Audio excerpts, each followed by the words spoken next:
baik sebelum kalian menonton, klik subscribe dulu, kemudian like video ini, lalu bagikan ke media sosial yang kalian miliki. Selamat menonton.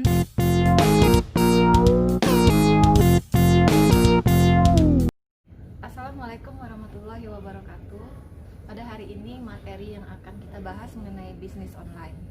Adapun tujuan dari pembelajaran kita hari ini mengenai bisnis online adalah yang pertama, siswa dapat memahami mengenai pemasaran online itu sendiri dan peluang-peluang apa yang akan ditemui dalam bisnis online ini. Lalu apa itu pemasaran atau yang seringkali kita sebut dengan marketing? Marketing adalah kegiatan dari perusahaan untuk mempromosikan produknya kepada konsumen agar konsumen tertarik dan membeli produk tersebut atau menggunakan produk tersebut. Anak-anak pasti tahu mengenai pemasaran online. Apa itu pemasaran online? Ya, benar sekali. Pemasaran online adalah pemasaran yang menggunakan komputer interaktif dengan akses internet. Dan penjual dan pembeli tidak perlu bertemu langsung, biasanya menggunakan alat elektronik seperti smartphone. Selanjutnya kita akan membahas mengenai kelebihan dan kekurangan dari bisnis online. Di balik kelebihan-kelebihan dari bisnis online ini, patut kita ketahui banyak sekali kekurangan-kekurangan yang harus kita waspadai. Pertama yang kita bahas mengenai kelebihan dari bisnis online terlebih dahulu. Sebelum menjalankan bisnis di internet, sebaiknya generasi milenial atau generasi Z seperti kalian terlebih dahulu harus mengetahui apa kelebihan dan kekurangan dari bisnis online itu sendiri. Banyak yang mengaku bahwa bisnis internet itu menguntungkan, murah biayanya dan mudah untuk dijalankan. Tapi kita lihat dulu, benarkah demikian? Di balik semua keuntungan dan kelebihan bisnis online yang banyak dibicarakan oleh orang, kita juga harus tahu apa saja yang dibutuhkan dalam menjalankan bisnis internet ini. Nah, untuk kelebihan dari bisnis online itu sendiri, yang pertama bisa dikerjakan di mana saja dan kapan saja, jadi tidak terbatas oleh ruang dan waktu. Yang kedua, bisnis internet modalnya relatif kecil, bahkan tanpa modal sama sekali. Kalian cukup memilih iklan, kemudian mengiklankan produk tersebut, lalu menjualnya di online shop yang menyediakan jasa-jasa e-commerce. Yang ketiga, bisa menjangkau banyak orang. Jadi kalau kalian yang ada di sini saat ini, misalnya kalian jual di suatu kabupaten, orang-orang yang ada di kabupaten lain atau kota lain bisa membeli produk kalian. Proses transaksinya juga lebih cepat karena faktor penentu keberhasilan suatu usaha, kelebihan bisnis online satu ini sangat dipahami oleh pengusaha.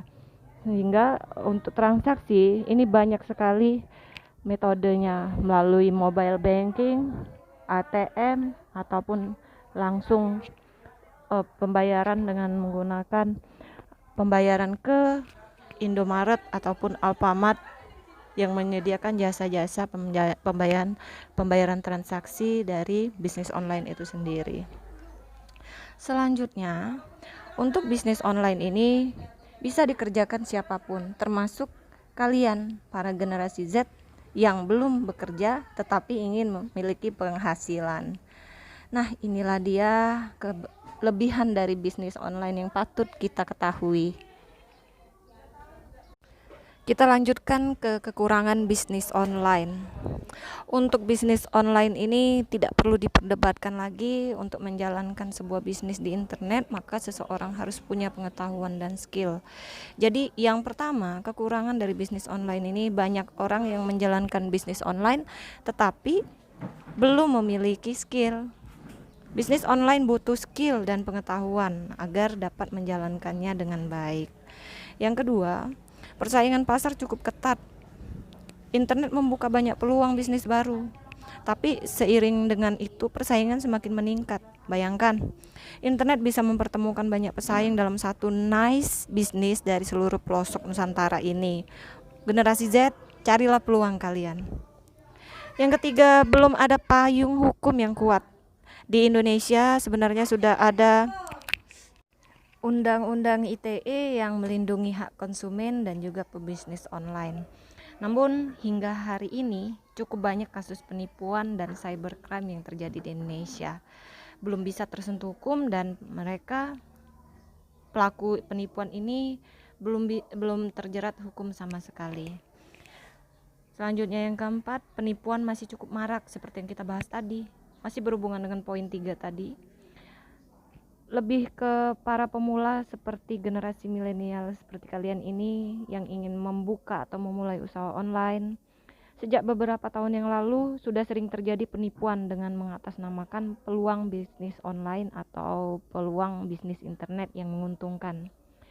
Kasus seperti ini banyak terjadi sehingga untuk pemula seperti kalian generasi milenial harus berhati-hati dalam bisnis online tersebut. Penyebaran internet belum merata. Padahal ini kita harus menerima fakta bahwa hingga hari ini penyebaran internet di Indonesia masih belum merata. Ini adalah salah satu kekurangan bisnis online yang patut harus kita ketahui sebagai pemula. Baik, kita mulai ke peluang bisnis kekinian generasi milenial. Tahukah kalian generasi milenial, generasi Z pada tahun 2017 terdapat 24,7 juta jiwa pembeli online di Indonesia dengan akses internet mencapai 132,7 juta jiwa. Dari angka tersebut, tentu kamu dapat melihat adanya peluang bisnis online modal kecil yang terbuka lebar. Nah, dari sini ada banyak jenis bisnis online yang terbaru yang ada saat ini, tapi bisnis online seperti apa yang tepat untuk kamu jalankan? Ayo kita simak pemaparan Ibu berikut ini. Yang pertama, bisnis dropship. Apakah kamu pernah mendengar reseller atau dropshipper? Ya, ini adalah salah satu bisnis online dengan modal nol, hanya memanfaatkan akun sosial media saja. Dan contohnya, kamu menjual sepatu sneaker sama teman-teman kamu di sosial media dengan cara melakukan posting tentang barang yang kamu jual. Jika ada pembeli yang memilih barang kamu atau mau membeli barang yang kamu jual, kamu tinggal menghubungi supplier untuk pengiriman barang. Jadi kamu tidak memiliki resiko untuk menyetok barang ataupun menumpuk barang, dan untuk pengiriman itu sudah ditangani oleh supplier. Kamu bisa mengatur margin sendiri dan yang pasti minim resiko karena kamu tidak perlu stok barang tadi. Selanjutnya, afiliasi marketing. Afiliasi ini merupakan salah satu cara mengembangkan bisnis dengan cara memanfaatkan sosialisasi dengan secara terarah dengan sosial media. Sama halnya dengan dropship tadi, tetapi perbedaan terutama pada teknologi, penggunaan teknologi. Kalau di dropship kalian harus membalas chatting atau segala bentuk pertanyaan dari customer, sedangkan kalau pada afiliasi kamu tidak perlu melakukan itu, tetapi kamu membutuhkan e-commerce yang dia menyediakan layanan afiliasi. Dan setelah ini akan kita lihat